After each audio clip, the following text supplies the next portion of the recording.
In the latter half of the 14th century, along the European edge of the Bosporus, a new and rapidly rising power emerged, the Ottoman Empire. What began as a small frontier faction under Osman Bey suddenly transformed into a force Europe had never imagined. After capturing a single fortress near the Dardanelles, their expansion accelerated like a storm. To the peoples of the Balkans, this rising Muslim power felt less like an army and more like an unstoppable natural disaster. Then came the turning point, 1396. At the Battle of Nicopolis, Europe's proud Crusader army was crushed so brutally that fear swept across Christendom.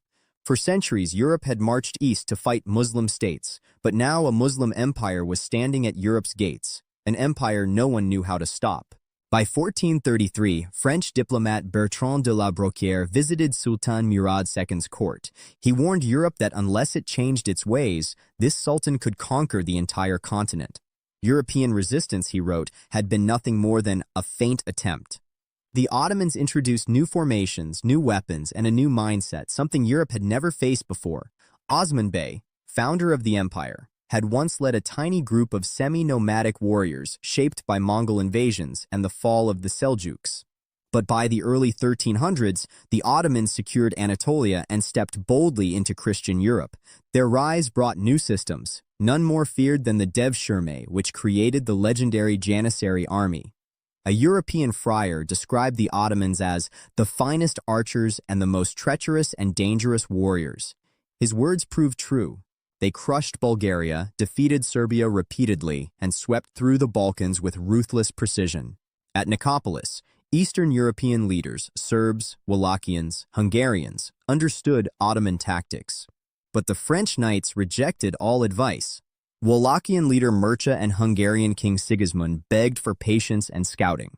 The French called it cowardice. The result was disaster.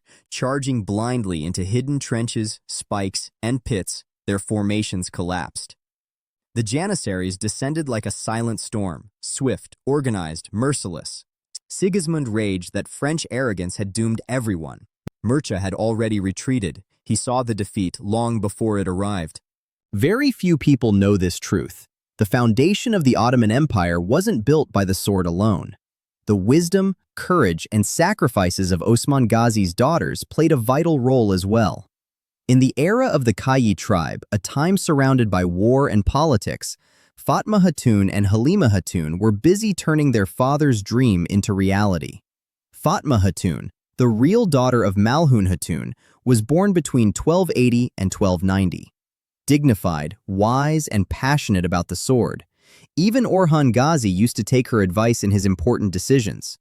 When it comes to her marriage, historical references mention both Umar Bey and Alauddin Pasha, and it is most likely that they were the same person.